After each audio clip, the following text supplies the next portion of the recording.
welcome back to the Ask Dr. Renee show here on Black Doctor. And so first we have to do some housekeeping. I know that you know somebody that has diabetes or is pre-diabetic, whether it's type 1 diabetes or type 2. Please share this broadcast right now. I don't care where you're watching. Just share it. Send it in a text message. Send it via Facebook, Instagram, whatever it is. Just send it, please, because this information is coming from an expert. And I know she's going to give you information that can help you because she's helped a lot of people already. Okay. So that's first things first.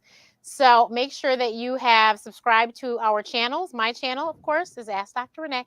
And then, of course, BlackDoctor.org. And I'm sure you've already liked our page, BlackDoctor.org. Excuse me. Sorry.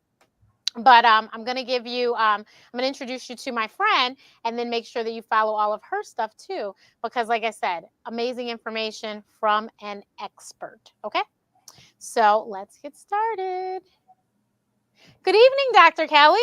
Hi, Dr. Renee. Thank you for having me on. Oh, no, thank you. So you guys, first I have to start off with an oldie but goodie. The very first time Dr. Kelly ever appeared here on Black Doctor, I'm going to show you guys. We both have had a huge transformation, and maybe we'll talk about that on another show. Hi, good afternoon. It's still morning here in Chicago. This is Dr. Renee, and I am here doing Facebook Live with BlackDoctor.org as usual. And today November is Diabetes Awareness Month. So I thought, who better to speak about it than, of course, Dr. Kelly Wood, who is an endocrinologist, and we'll talk about that in a minute too. But Diabetes Awareness Month and Thanksgiving being next week, and I want to make sure that all of my diabetic friends can eat but not get sick, because we don't want you in the hospital during the holidays when your family is around and when you should be shopping. So, Dr. Kelly, welcome. Thank you. Thank you for having me. Oh, thank you for coming. So, you guys, what I have to say, few things never change. The same earrings are in my ears and white nail polish. I got white nail polish the first time me and Dr. Kelly went and got our nails done, May of 2019. Oh, wow. I have been wearing white nail polish ever since. I have not switched. Isn't that funny? Yes, it is. My nails that day, though, were still stubs, and now they've grown. But yeah, so Dr. Kelly and I both have lost a lot of LBs because I do know. So we both have diabetes in our families, and so we eliminated our risks by making sure that we lowered our weights. So let us get into it. Dr. Kelly, first of all, just like we started that one, because there's some new people here, what is an endocrinologist? So, endocrinologist is a doctor who specializes in hormones. So, the reason why diabetes falls under my specialty is because of the hormone insulin. Other diseases that I would treat would be like thyroid disease. I do some vitamin D and some osteoporosis, but the majority of my practice would be diabetes type 2 and type 1, as well as thyroid dysfunction. Perfect. So let's also break down the difference between type 1 and type 2. So let's start with type 1 diabetes. So the first thing, let's start with diabetes. Like, what is diabetes? Yes. Well, we like to call it a little bit of sugar, right? Look, just like you can't be a little bit pregnant, you don't have a little bit of sugar. A little bit of sugar. So basically, glucose is the main energy source that our body uses. And insulin is the hormone that takes glucose from the bloodstream into the cells where it's used for energy. In patients who have type 2 diabetes, their pancreas makes a lot of insulin, but the insulin does not work. You can think of it as insulin is the key, and the key for some reason not fitting the lock. So glucose can't enter into the cells. With type 2 diabetes, lots of insulin is around, but it's not working. We call that insulin resistance. In type 1 diabetes, however, it's an autoimmune issue where your immune system makes antibodies that attack your pancreas and causes your pancreas not to work. Patients with type 1 diabetes usually develop this as children, as teenagers, and sometimes even as young adults. Type 2 diabetes is more of a lifestyle disease. You have a genetic predisposition, but then you also have environmental factors like lack of exercise, not having a healthy diet. That kind of comes together to form type 2 diabetes. Type 1 diabetes, there's currently no cure for type 1. and it can't be reversed. So, and I know that there's many studies going, and hopefully they will get that fixed soon. Um, Somebody already typed in, said they have type 2 diabetes. But I think that one, when I was growing up, we always called type 1 diabetes um, child's, like children's diabetes. And then we called type 2 adult onset diabetes. But as many of us know, especially here in the US, the obesity rates in kids has gone through the roof. So yes, adults are also, have high obesity rates, but the children's obesity rates have gone so high that now children are being diagnosed with type 2 diabetes. And I know you don't treat children, but a lot of pediatricians are now having to send kids to pediatric endocrinologists because they have type 2 diabetes. And I'm talking like elementary school. So it's really, really a problem. I actually just heard about a child who's in elementary school that's pre-diabetic. Most So definitely. what'd you You say? know, I get to see, so when these kids become like 21, 24, they get transferred over to me. So I have quite a few patients actually who were diagnosed with diabetes as a teenager, as 12-year-old preteen. So I get to see those patients eventually as well. Yeah. So it's awful, but and it's crazy that it has changed that way. Then also on the other hand, type 1, I actually know a couple adults, and I'm talking people that are past 40 that were just recently diagnosed with type 1 diabetes. So there's a subtype of diabetes that we can call type 1.5. The actual term is LADA, LADA, and it stands for latent autoimmune diabetes in adults. These patients have the same antibodies to the pancreas that a type 1 patient might have, but they have them in much lower amounts and might not have as many types of antibodies. So they develop type 1 diabetes later in life.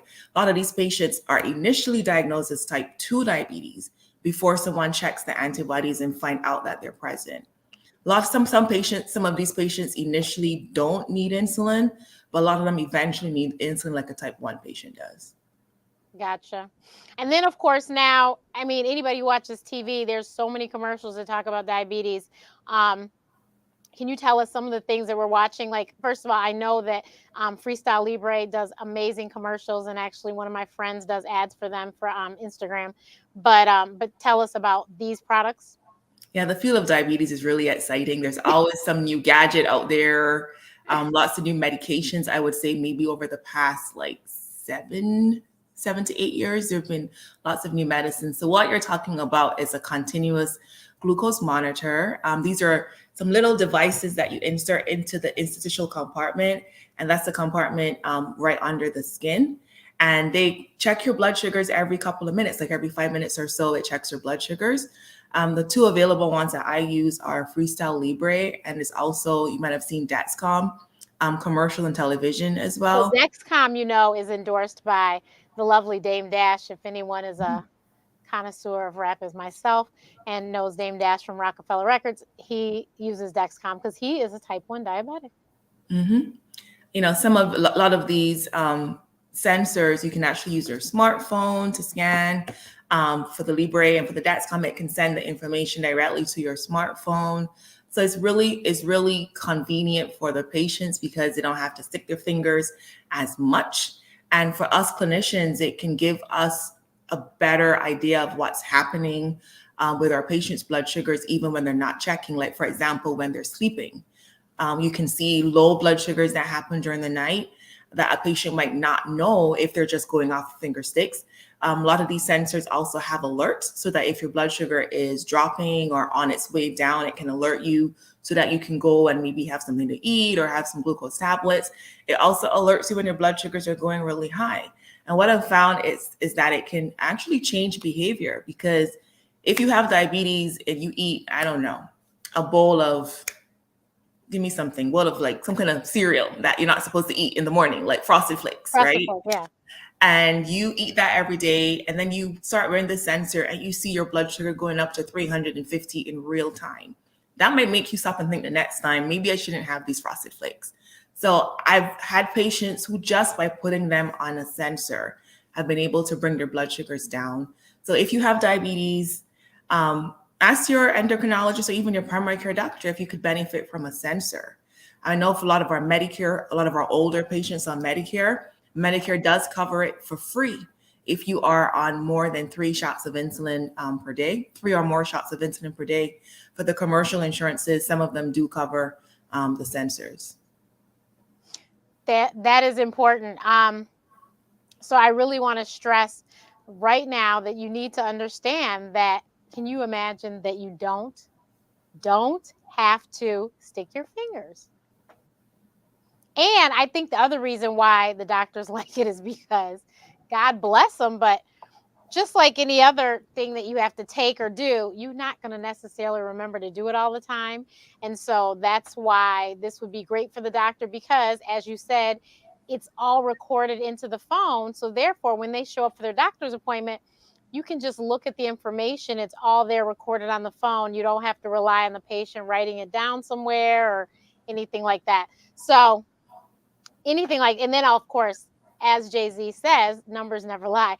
So numbers don't lie. And so if you, that's why people probably are more compliant, is because they actually see the numbers. You know, you can tell them a lot of things and they won't believe you, but when they actually see the numbers for themselves pop up on their phone after they eat whatever, and they're like, oh, maybe I shouldn't eat that. So um it's really important. You know, accountability is really great. And so yeah, I think that those, you know, that is just a huge leap into diabetes. That is a huge benefit, because I've heard even the equipment for the finger sticks is not cheap, and you know, all these things that insurance sometimes pay for and sometimes doesn't. And Yeah, unfortunately, a lot of diabetes medications are are really expensive, and it's kind of sad because 32 million or 34 million Americans have diabetes, and a lot of them, especially for type 1, depend on insulin, and insulin is just super expensive. But I know that a bill was passed to lower the price of insulin coming in 2023. So I'm looking forward to that because a lot of my patients have had to ration insulin because they can't afford it. that's awful. I've had to switch to older, cheaper insulins because the ones that I want to put my patients on, um, they sometimes start on it, then the insurance changes in the new year. They have to go to something else, and it's a lot of work, a lot of work. Please, I do see one question and we'll get that answered. But please, if you have questions, please type them in the chat. I will see them. And LinkedIn might be the only one that I don't see your questions, but I'm not sure if somebody's watching on LinkedIn, say something and I'll see if I see it. But I know that it has to pass. And of course, we have to say, because today is November 3rd, please vote on Tuesday. If you can early vote, early vote. If you can mail in your ballot, mail it in. Whatever is the situation. As a matter of fact, I just mailed my ballot yesterday. But please vote, because it is very important. Like she said, for things like this with the insulin, there's other healthcare things that her and I are very passionate about that are going to be decided upon depending upon who is in office. And we really need to make sure that people can afford their medication. I mean, come on.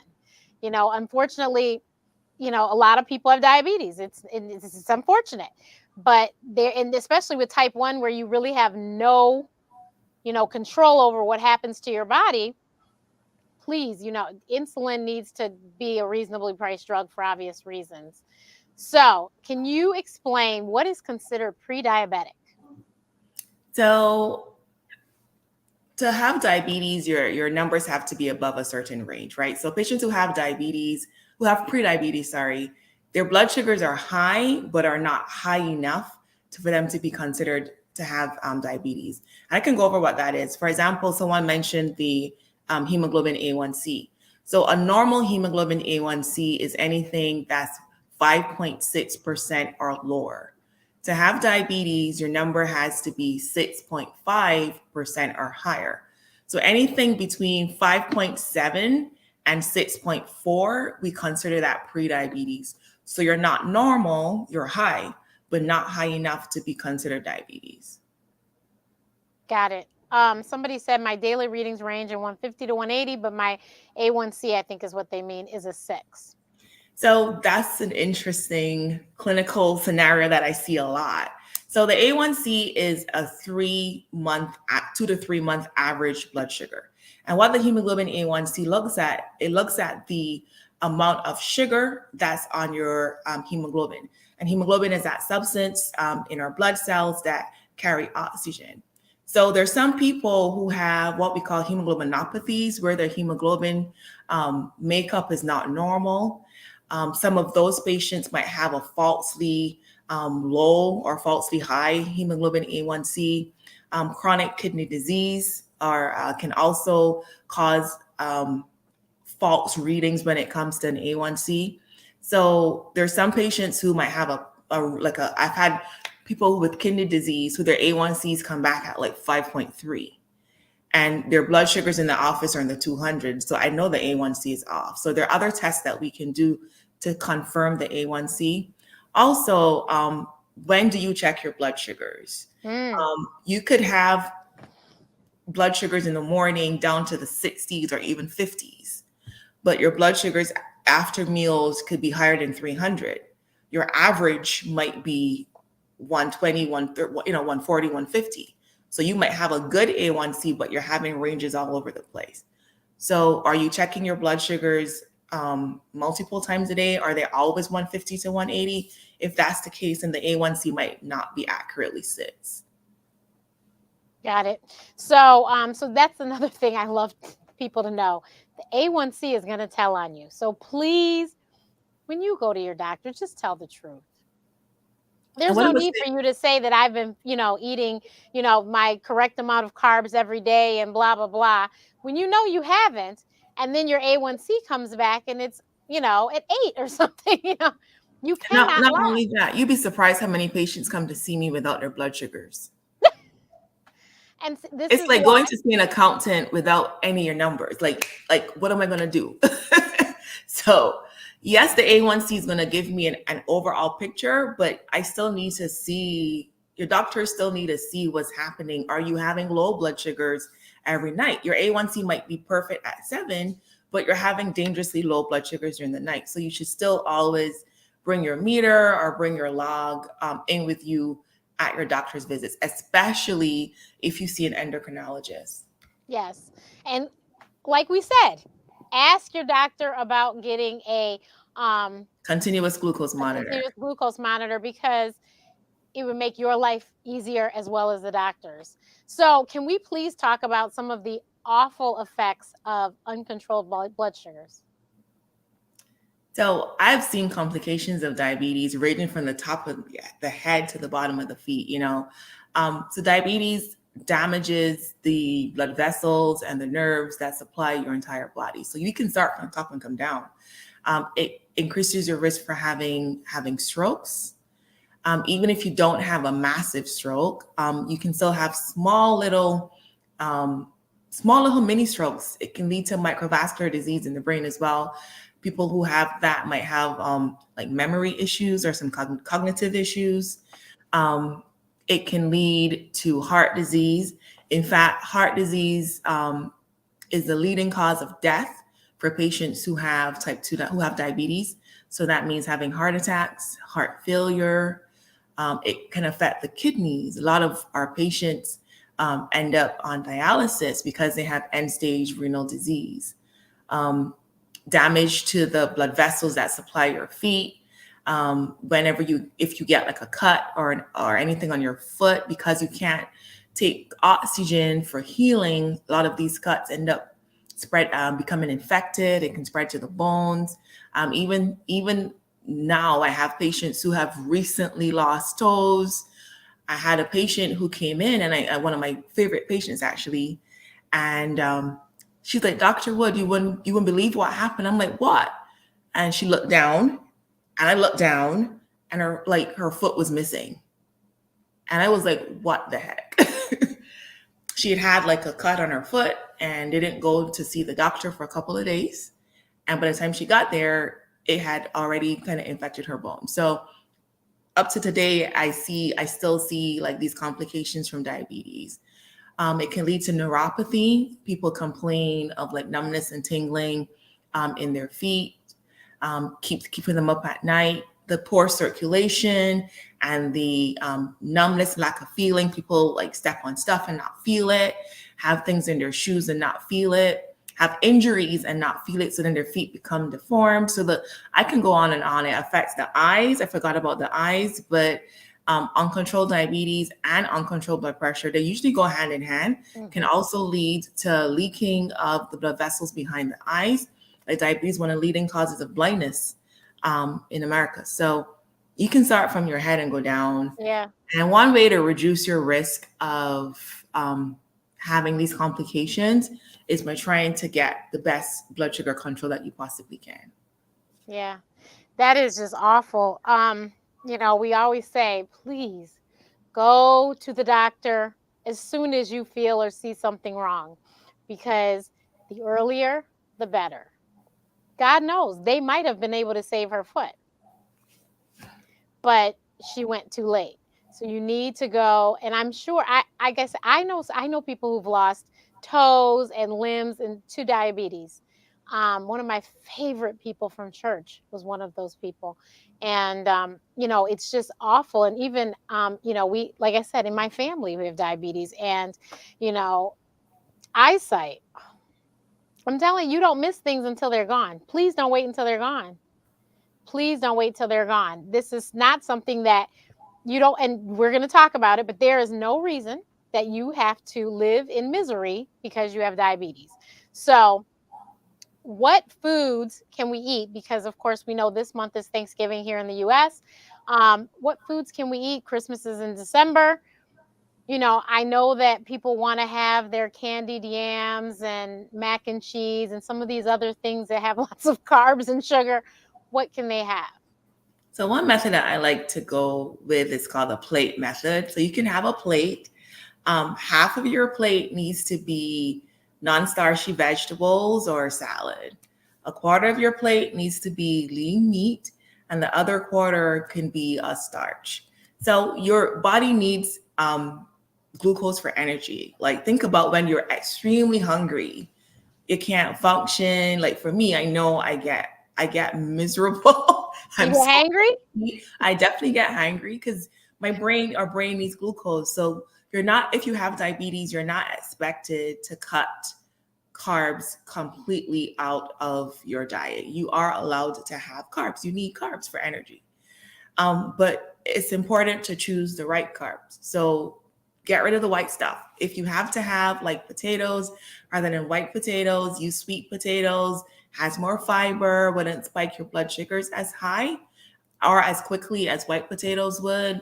Switch to brown rice, whole wheat pasta, quinoa is another good starch to have.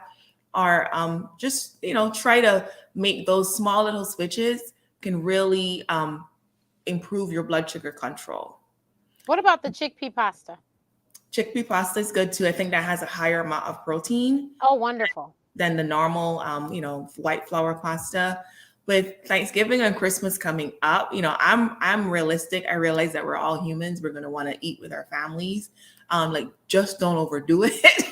But if you want to have a little bit of something here and there for that on Christmas Day or Thanksgiving Day, go ahead. But try your best to get back to your usual routine the next day.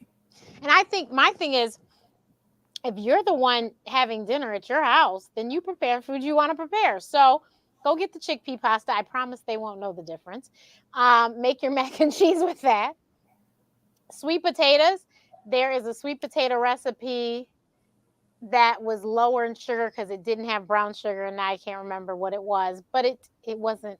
It tasted fine. I had them. It tasted fine. Of course, you can have your protein, your turkey, ham, whatever you guys eat protein-wise. Dessert-wise, you don't need a full slice. Just get you a little sliver. If you must have some pie, get you a small sliver of pie. Or I know Weight watchers has this pumpkin pie. I say in air quotes because it's not really pie, but it's like this mixture, and it doesn't. You make it really quickly, and it has the fake whipped cream. It tastes great. It is, and there's no crust involved, but it tastes great, and it's a good substitute. But my whole thing is, don't you want to live to see the next holiday? So And then also, you don't want to ruin anyone's holiday by having to go to the hospital because you're in glycemic shock, or you go hypoglycemic, whatever, anything related to your sugar. You don't want to send in heart attack or stroke. You do not want to go to the hospital. You don't want the whole family to have to stop eating because they have to go to the ER. So please do what you can to have a great holiday. The other thing is, I know many people, they do some form of exercise after their holiday meal. So maybe you guys go to the Thanksgiving parade, and that good walk is a good stretch of walk, and Mhm. then you have your meal, and then after your meal you play a game outside. The weather might be warm this year. I don't know, it's very warm in Michigan right now, but just do some sort of activity that moving your body. But so what do you recommend for exercise so that we don't get type 2 diabetes? So the recommended amount of exercise for all adults, Right. not just those with diabetes, is a minimum of 150 minutes per week. And that's half an hour, 5 days a week at a minimum. If you can do more, even better. Try to find an activity that you like. If you don't like running, like don't be out there trying to run for 30 Right. minutes. Exactly. Like do whatever you like. If it's walking, hiking, riding a bike, dancing, doing Zumba.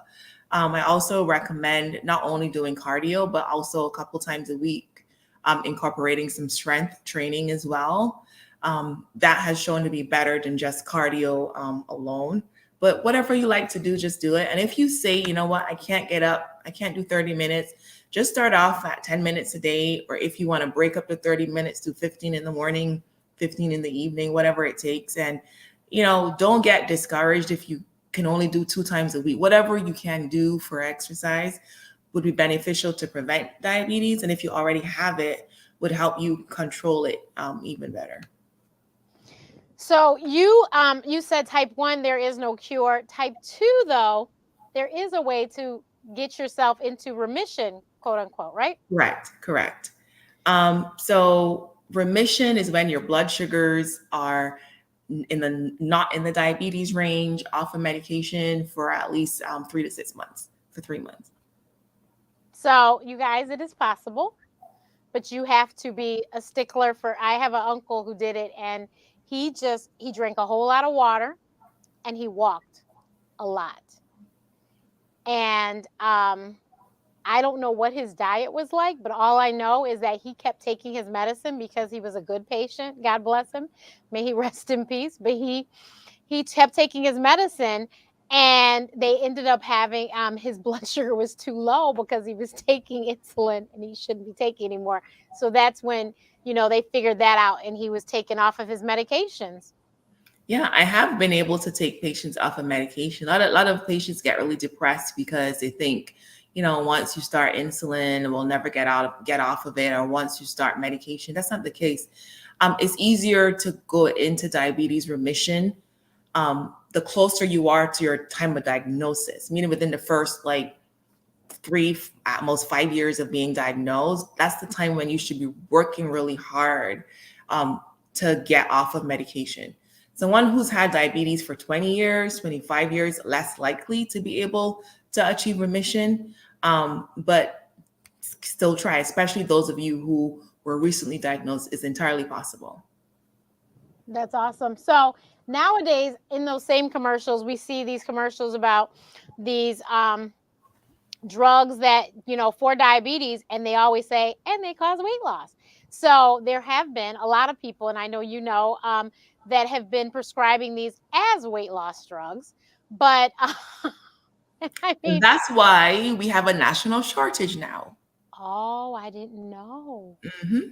Hmm. Wow. So yeah, these are newer types of medications. They're usually injections that you give once a week. Many years ago, similar medications were giving them like, twice a day or once a day, but now the longer acting ones you can give them once a week. And the medication class, they're called GLP-1 agonists. I'm going to go into what that is, but basically examples would be like Ozempic, um, Wegovy. Trulicity. Wegovy is actually the same drug as Ozempic, but Okay. Wegovy is approved for weight loss, and it goes up to a little bit higher of a dose. Ozempic is only approved for patients who have Diabetes. diabetes. Okay. So how these medicines work, they slow the emptying of your stomach, so they slow digestion down. So your blood sugars don't spike as high, and you also feel full quicker. They cross over into your brain, so they make you feel full. You're not as hungry. So people tend to lose weight. I've had patients lose 28, over 20 pounds on these medications. So because they work so well, first thing was Wegovy. You couldn't get it. So I'm not sure if people were prescribing Ozempic only for weight loss, but now a lot of my patients who have diabetes can't get Ozempic anymore because there's like a they're on back order at many of the pharmacies. Wow. Yeah, Wow. I've not seen them myself because I'm not really on TikTok like that. Yeah. But I've heard that there've been TikTok videos of people like taking these medicines for weight loss. Yeah, it's a big thing now. I've not seen them on TikTok either. Like I said, maybe we'll do another show and talk about our weight loss, but that's not what neither one of us did. But we didn't take any pills. We just ate good food and exercise because we do believe in exercise and we are Pelotoners. Mhm. But so I hope everyone understands you have to do some form of exercise. So if you can just 10 minutes do a dance break in front of the television 3 times a day, you guys, this is not a lot. This is not a lot. If you like walking, walk. If you like to run, God, I ran this morning. I ran 30 minutes. I don't like running. I just like to hurry up and get the workout over. And so that was a way to hurry up and get it over with. I ran outside. It was 50 degrees, so it wasn't freezing. And I got it over with. But what I have severe food allergies, in case this is your first time watching, I talk about all the time. And what I cannot do is have diabetes and be able to take more foods out of my diet because I've already got a list that's already shorter than everybody else's. That would just kill me. So therefore, I exercise and I watch what I eat so that then I can continue to eat what I want to eat. Because I have way too many family members that are checking their blood sugars. And I was like, that's not going to be my story. So, yeah. But, and I don't have an endocrinologist because I don't need one Good because for you. right. So I'm telling you, you guys, let's work smarter, not harder. If you have type 2 diabetes, let's work on controlling our blood sugars and making our doctors happy by reporting them and listening to them. Dr. Kelly has this one story about her one patient. How is she doing? She's still doing good? She's doing good. So she had a patient who was like, Dr. Kelly was like, this is a Southern woman. And she was like, I don't want to not be able to eat this, this, and this, and this. So Dr. Kelly said, So we had a little negotiation. I said, you can have your cornbread once a week. but she came back and the numbers had definitely come down. So like I said, like I'm realistic. You're gonna eat something that you're not supposed to eat at least once in a while. I do too, but just don't make it a habit. Exactly. And so I thought that was lovely. And this lady was an older woman. So In her 80s. How old? In her 80s. See, in her 80s. But she took charge, and so you didn't have to put her on medication, did you? Not on insulin. Definitely. See? No insulin. Because she listened to the doctor and said, okay, this is what I'll do. I'll do this. So you guys, we just have to, like I said, work smarter, not harder. Let's, if you really have to have a cookie and not every day. Like, and drink your water. Water's your best friend, I'm telling you. Drink your water. Water has lots of benefits. But Dr. Kelly, how can everyone find you so that they can follow you and see all the great things that you post? So you can find me on all social media handles at Dr. Kelly Wood, MD. You can also go to my website, drkellywoodmd.com. Perfect. I put her website in the post, so you can click on that And then you can follow her on IG. Of course, I put her IG information in there as well. But thank you so much for joining us. And everyone, please let's let's be good to our doctors and get our blood sugars to them and all that great stuff. And I will see you next time. Bye.